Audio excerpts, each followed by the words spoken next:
All of his co-workers were gone. What could it mean? Stanley decided to go to the meeting room. Perhaps he had simply missed a memo.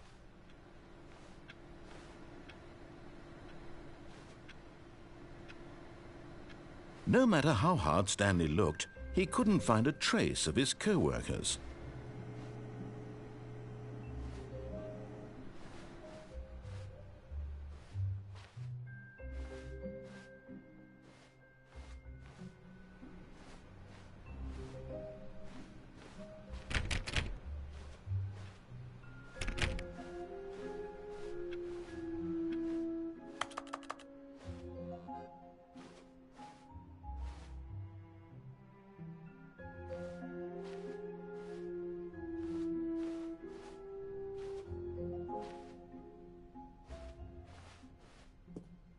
When Stanley came to a set of 2 open doors, he entered the door on his left. This was not the correct way to the meeting room, and Stanley knew it perfectly well. Perhaps he wanted to stop by the employee lounge first, just to admire it.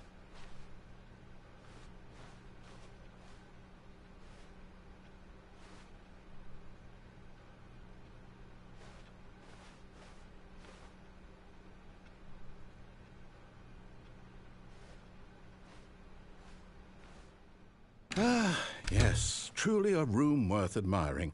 It had really been worth the detour after all, just to spend a few moments here in this immaculate, beautifully constructed room. Stanley simply stood here, drinking it all in.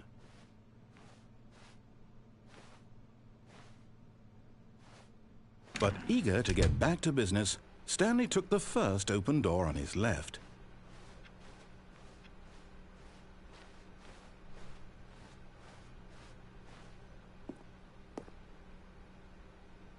Stanley was so bad at following directions, it's incredible he wasn't fired years ago.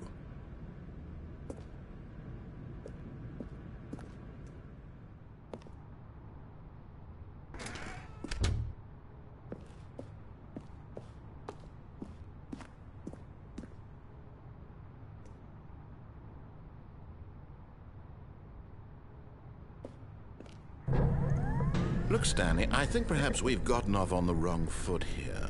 I'm not your enemy, really. But in his eagerness to prove that he is in control of the story and no one gets to tell him what to do, Stanley leapt from the platform and plunged to his death.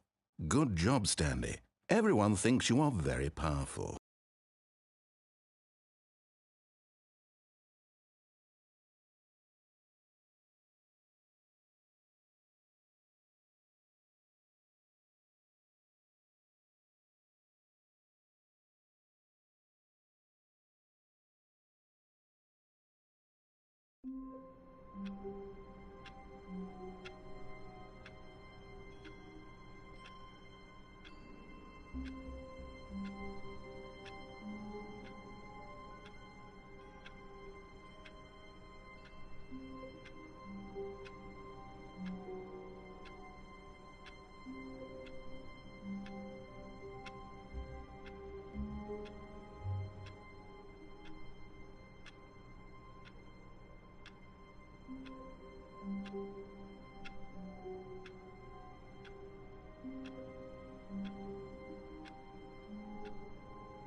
All of his co-workers were gone.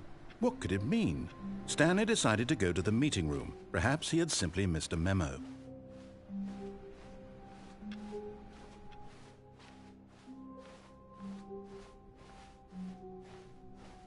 When Stanley came to a set of 2 open doors, he entered the door. This was not the correct way to the meeting room, and Stanley knew it perfectly well. Perhaps he wanted to stop by the employee lounge first, just to admire it. Wow. Yes, this room. What a beautiful room. What a gorgeous, gorgeous room. Thank goodness Stanley had taken this detour on his way to the meeting room. Life without having experienced this room was now too horrible even to consider.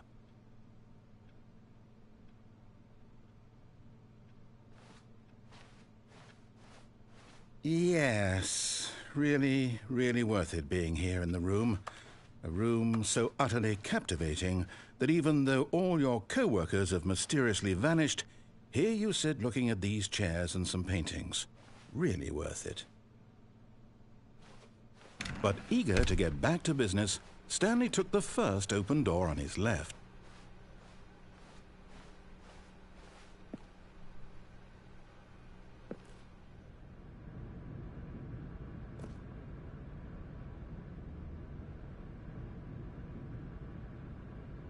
Stanley was so bad at following directions, it's incredible he wasn't fired years ago.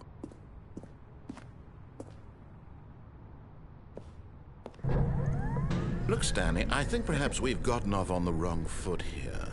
I'm not your enemy, really, I'm not.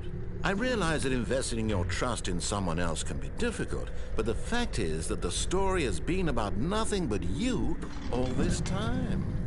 There's someone you've been neglecting, Stanley. Someone you've forgotten about. Please, stop trying to make every decision by yourself. Now, I'm not asking for me, I'm asking for her. This is it, Stanley. Your chance to redeem yourself, to put your work aside, to let her back into your life. She's been waiting.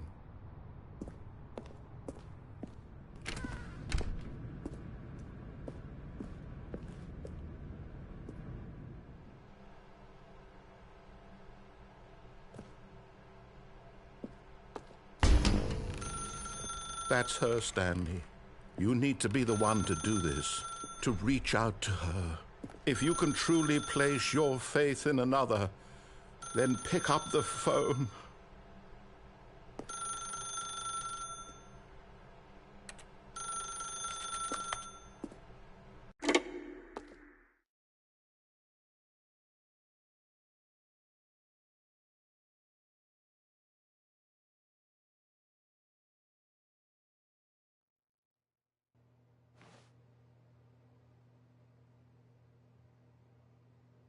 Oh, Stanley, is that you? Hold on, sweetie. Sorry to keep you waiting. I'm just pulling the bread out of the oven. All right. Okay, there we go. All right, now, I want you to come in and tell me all about your day. Gotcha. Oh, come on. Did you actually think you had a loving wife who'd want to commit their life to you? I'm trying to make a point here, Stanley. I'm trying to get you to see something. Come inside. Let me show you what's really going on here.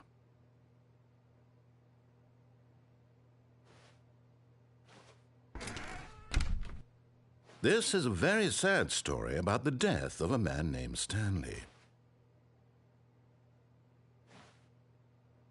Stanley is quite a boring fellow. He has a job that demands nothing of him, and every button that he pushes is a reminder of the inconsequential nature of his existence.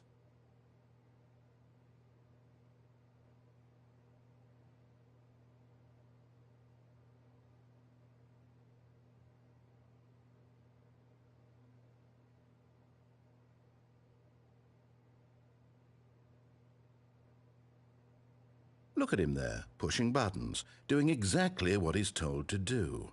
Now he's pushing a button. Now he's eating lunch. Now he's going home. Now he's coming back to work. One might even feel sorry for him, except that he's chosen this life. But in his mind, in his mind he can go on fantastic adventures. From behind his desk, Stanley dreamed of wild expeditions into the unknown, fantastic discoveries of new lands. It was wonderful, and each day that he returned to work was a reminder that none of it would ever happen to him.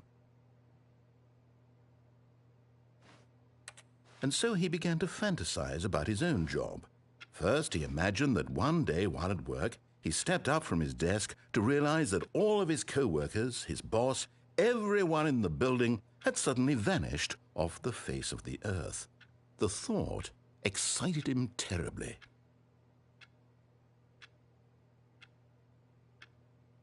So he went further. He imagined that he came to two open doors and that he could go through either. At last, choice. It barely even mattered what lay behind each door. The mere thought that his decisions would mean something was almost too wonderful to behold. As he wandered through this fantasy world, he began to fill it with many possible paths and destinations. Down one path lay an enormous round room with monitors and mind controls. And down another was a yellow line that weaved in many directions. And down another was a game with a baby. And he called it the Stanley Parable. It was such a wonderful fantasy, and so in his head he relived it again, and then again, and again, over and over, wishing beyond hope that it would never end, that he might always feel this free. Surely there's an answer down some new path, mustn't there be? Perhaps if he played just one more time. But there is no answer.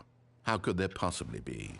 In reality, all he's doing is pushing the same buttons he always has. Nothing has changed. The longer he spends here, the more invested he gets, the more he forgets which life is the real one. And I'm trying to tell him this, that in this world he can never be anything but an observer, that as long as he remains here, he's slowly killing himself. But he won't listen to me. He won't stop. Here, watch this. Stanley, the next time the screen asks you to push a button, do not do it.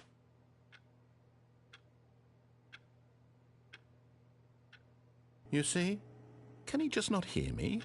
How can I tell him in a way that he'll understand that every second he remains here, he's electing to kill himself? How can I get him to see what I see? How can I make him look at himself?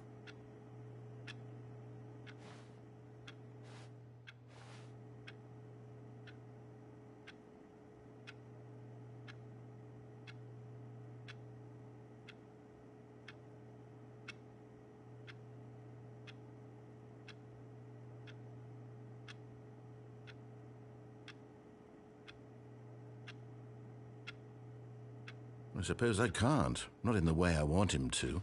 But I don't make the rules. I simply play to my intended purpose, the same as Stanley. We're not so different, I suppose. I'll try once more to convey all this to him. I'm compelled to. I must. Perhaps, well, maybe this time he'll see. Maybe this time. And I tried again, and Stanley pushed a button. And I tried again, and Stanley pushed a button. And I tried.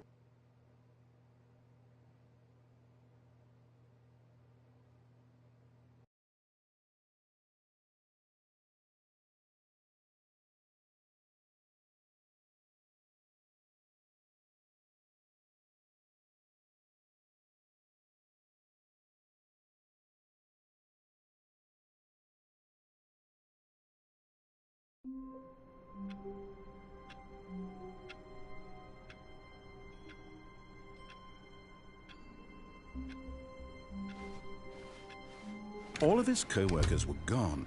What could it mean? Stanley decided to go to the meeting room. Perhaps he had simply missed a memo.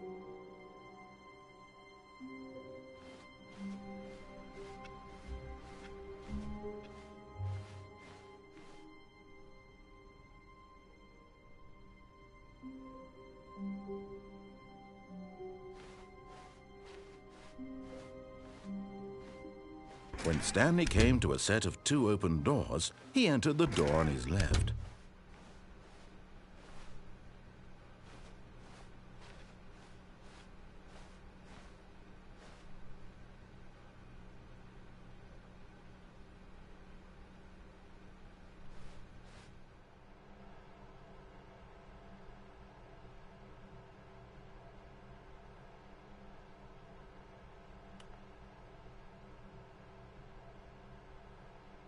Yet there was not a single person here either. Feeling a wave of disbelief, Stanley decided to go up to his boss's office, hoping he might find an answer there.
Coming to a staircase, Stanley walked upstairs to his boss's office.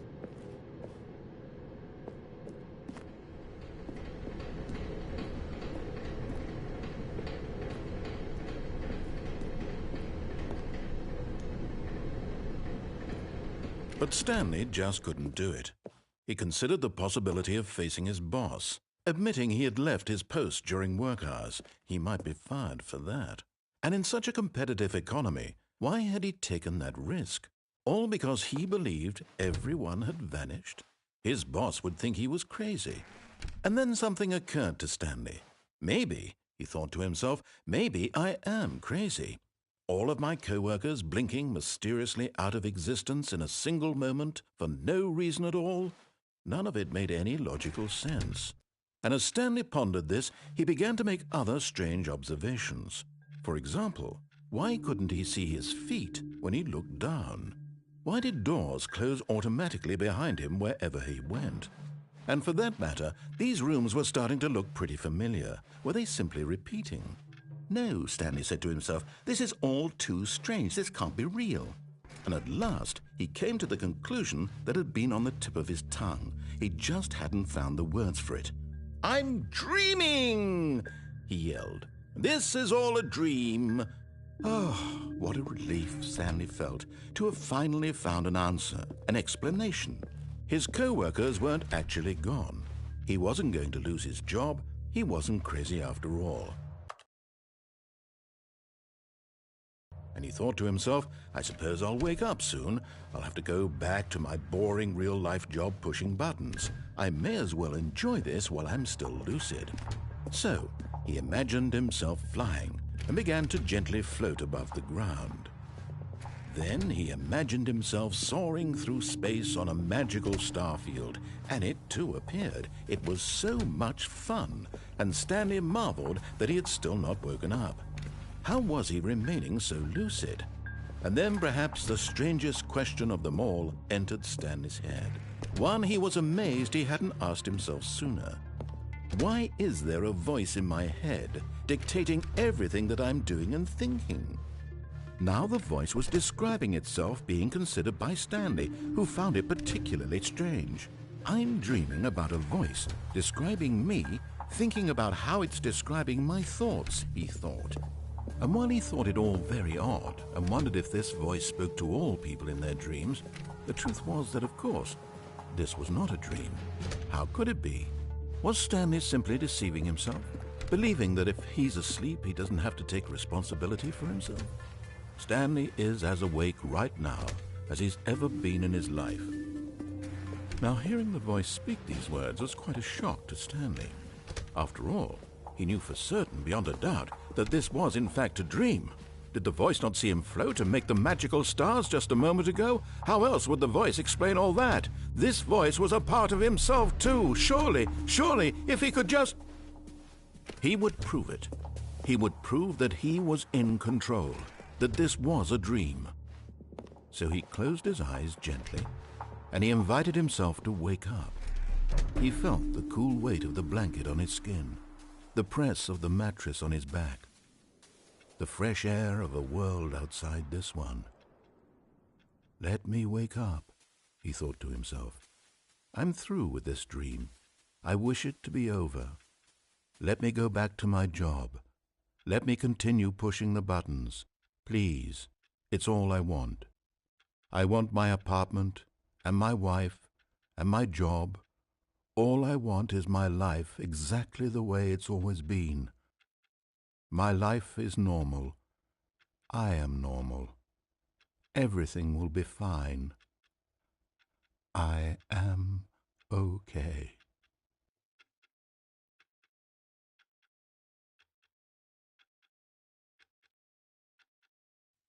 Stanley began screaming. Please, someone, wake me up. My name is Stanley. I have a boss. I have an office. I am real. Please, just someone tell me I am real. I must be real. I must be. Can anyone hear my voice? Who am I? Who am I? And everything went black.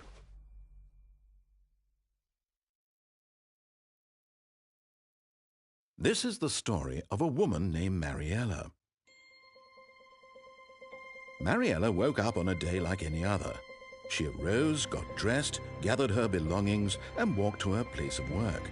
But on this particular day, her walk was interrupted by the body of a man who had stumbled through town talking and screaming to himself, and then collapsed dead on the sidewalk.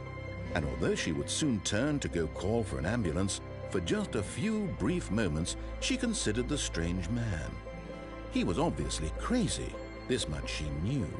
Everyone knows what crazy people look like. And in that moment, she thought to herself how lucky she was to be normal. I am sane. I am in control of my mind. I know what is real and what isn't. It was comforting to think this, and in a certain way, seeing this man made her feel better.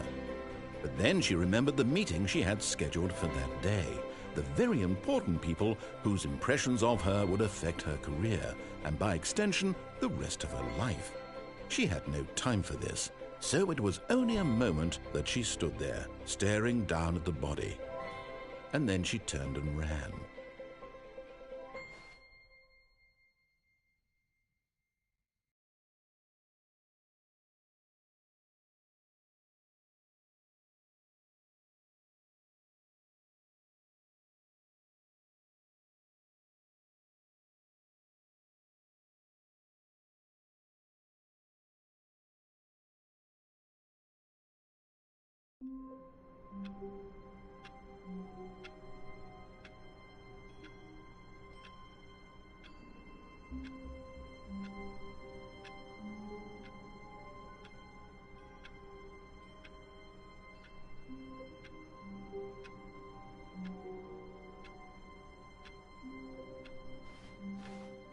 All of his co-workers were gone. What could it mean? Stanley decided to go to the meeting room. Perhaps he had simply missed a memo.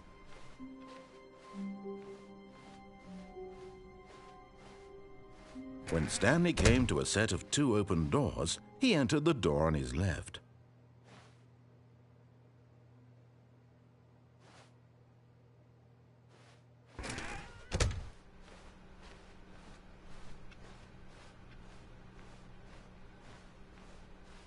Yet there was not a single person here either. Feeling a wave of disbelief, Stanley decided to go up to his boss's office, hoping he might find an answer there. Coming to a staircase, Stanley walked upstairs to his boss's office.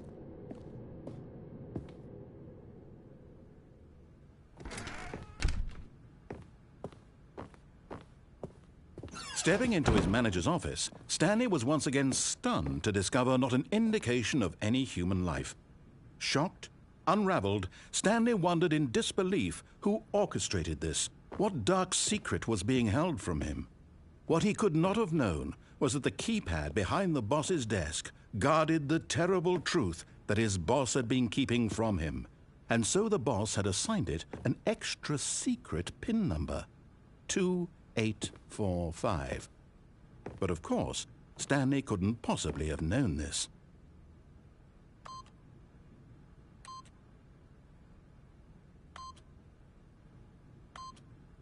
Yet incredibly, by simply pushing random buttons on the keypad, Stanley happened to input the correct code by sheer luck. Amazing. He stepped into the newly opened passageway.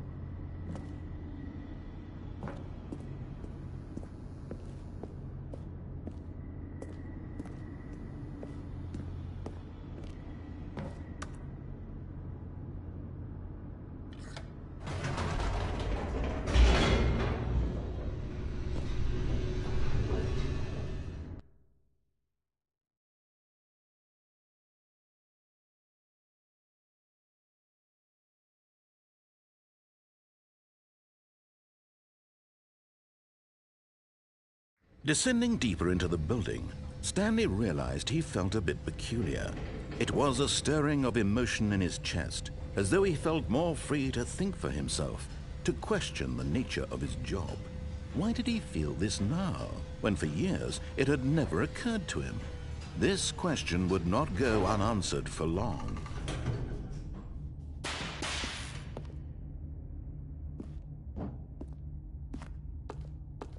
Stanley walked straight ahead through the large door that read Mind Control Facility.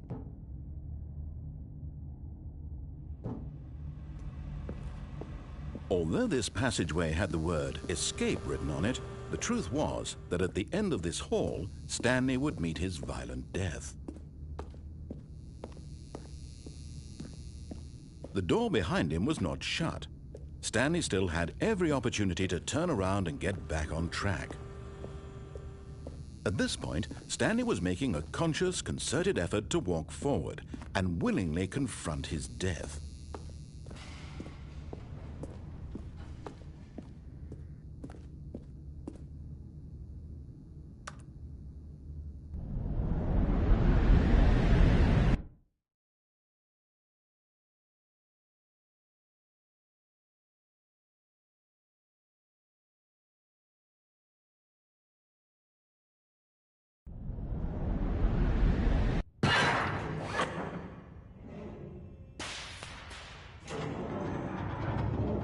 As the machine whirred into motion and Stanley was inched closer and closer to his demise, he reflected that his life had been of no consequence whatsoever. Stanley can't see the bigger picture. He doesn't know the real story, trapped forever in his narrow vision of what this world is. Perhaps his death was of no great loss, like plucking the eyeballs from a blind man. And so he resigned and willingly accepted this violent end to his brief and shallow life. Farewell, Stanley.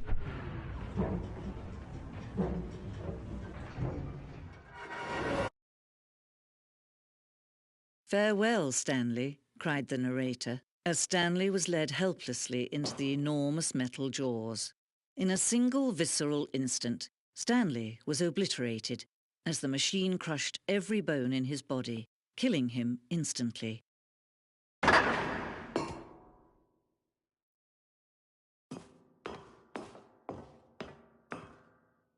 And yet it would be just a few minutes before Stanley would restart the game, back in his office, as alive as ever. What exactly did the narrator think he was going to accomplish? When every path you can walk has been created for you long in advance, death becomes meaningless, making life the same. Do you see now?